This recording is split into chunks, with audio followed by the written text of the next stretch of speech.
1 Samuel 13. Saul reigned 1 year. And when he had reigned 2 years over Israel, Saul chose him 3,000 men of Israel, whereof 2,000 were with Saul in Michmash and in Mount Bethel, and 1,000 were with Jonathan in Gibeah of Benjamin. And the rest of the people he sent every man to his tent.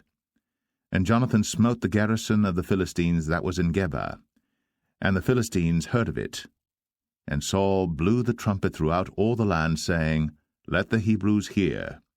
And all Israel heard say that Saul had smitten a garrison of the Philistines, and that Israel also was had in abomination with the Philistines. And the people were called together after Saul to Gilgal. And the Philistines gathered themselves together to fight with Israel, 30,000 chariots and 6,000 horsemen, and people as the sand which is on the seashore in multitude. And they came up, and pitched in Michmash, eastward from Bethaven. When the men of Israel saw that they were in a strait, for the people were distressed, then the people did hide themselves in caves, and in thickets, and in rocks, and in high places, and in pits. And some of the Hebrews went over Jordan to the land of Gad and Gilead. As for Saul, he was yet in Gilgal, and all the people followed him, trembling. And he tarried 7 days according to the set time that Samuel had appointed. But Samuel came not to Gilgal, and the people were scattered from him. And Saul said, Bring hither a burnt offering to me, and peace offerings. And he offered the burnt offering. And it came to pass that as soon as he had made an end of offering the burnt offering, behold, Samuel came.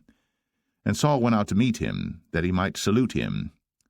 And Samuel said, What hast thou done? And Saul said, Because I saw that the people were scattered from me, and that thou camest not within the days appointed, and that the Philistines gathered themselves together at Michmash. Therefore said I, The Philistines will come down now upon me to Gilgal, and I have not made supplication unto the Lord. I forced myself therefore, and offered a burnt offering. And Samuel said to Saul, Thou hast done foolishly. Thou hast not kept the commandment of the Lord thy God, which he commanded thee. For now would the Lord have established thy kingdom upon Israel forever. But now thy kingdom shall not continue. The Lord hath sought him a man after his own heart. And the Lord hath commanded him to be captain over his people, because thou hast not kept that which the Lord commanded thee. And Samuel arose, and gat him up from Gilgal unto Gibeah of Benjamin. And Saul numbered the people that were present with him about 600 men. And Saul and Jonathan his son, and the people that were present with him, abode in Gibeah of Benjamin. But the Philistines encamped in Michmash. And the spoilers came out of the camp of the Philistines in 3 companies. 1 company turned unto the way that leadeth to Ophrah, unto the land of Shual. And another company turned the way to Bethhoron. And another company turned to the way of the border that looketh to the valley of Zeboim, toward the wilderness.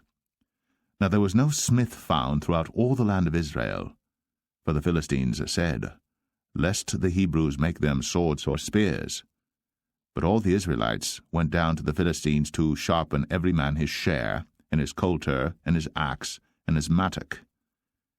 Yet they had a file for the mattocks, and for the coulters, and for the forks, and for the axes, and to sharpen the goads. So it came to pass in the day of battle that there was neither sword nor spear found in the hand of any of the people that were with Saul and Jonathan. But with Saul and with Jonathan his son was there found. And the garrison of the Philistines went out to the passage of Michmash. 1 Samuel 14. Now it came to pass upon a day that Jonathan the son of Saul said unto the young man that bare his armor, Come, and let us go over to the Philistines' garrison that is on the other side. But he told not his father. And Saul tarried in the uttermost part of Gibeah, under a pomegranate tree which is in Migron. And the people that were with him were about 600 men. And Ahiah, the son of Ahitub, Ichabod's brother, the son of Phinehas, the son of Eli, the Lord's priest in Shiloh, wearing an ephod. And the people knew not that Jonathan was gone.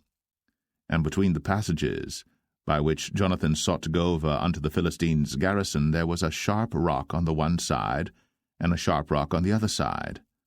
And the name of the one was Bozez, and the name of the other Seneh. The forefront of the one was situate northward over against Michmash, and the other southward over against Gibeah. And Jonathan said to the young men that bare his armor, Come, and let us go over unto the garrison of these uncircumcised. It may be that the Lord will work for us, for there is no restraint to the Lord to save by many or by few. And his armor-bearer said unto him, Do all that is in thine heart, turn thee, behold, I am with thee according to thy heart.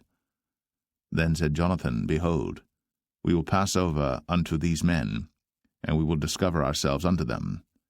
If they say thus unto us, Tarry until we come to you, then we will stand still in our place, and will not go up unto them.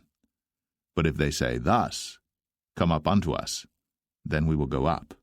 For the Lord hath delivered them into our hand, and this shall be a sign unto us. And both of them discovered themselves unto the garrison of the Philistines. And the Philistines said, Behold, the Hebrews come forth out of the holes where they had hid themselves. And the men of the garrison answered Jonathan and his armor-bearer, and said, Come up to us, and we will show you a thing. And Jonathan said unto his armor-bearer, Come up after me, for the Lord hath delivered them into the hand of Israel.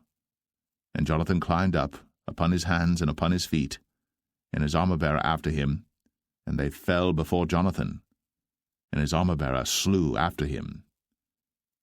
And that first slaughter which Jonathan and his armor-bearer made was about 20 men, within as it were an half acre of land, which a yoke of oxen might plough. And there was trembling in the host, in the field, and among all the people. The garrison and the spoilers, they also trembled, and the earth quaked. So it was a very great trembling. And the watchmen of Saul and Gibeah of Benjamin looked, and behold, the multitude melted away, and they went on beating down one another. Then said Saul unto the people that were with him, Number now, and see who is gone from us. And when they had numbered, behold, Jonathan and his armor-bearer were not there. And Saul said unto Ahiah, Bring hither the ark of God. For the ark of God was at that time with the children of Israel. And it came to pass, while Saul talked unto the priest, that the noise that was in the host of the Philistines went on and increased. And Saul said unto the priest, Withdraw thine hand. And Saul and all the people that were with him assembled themselves. And they came to the battle.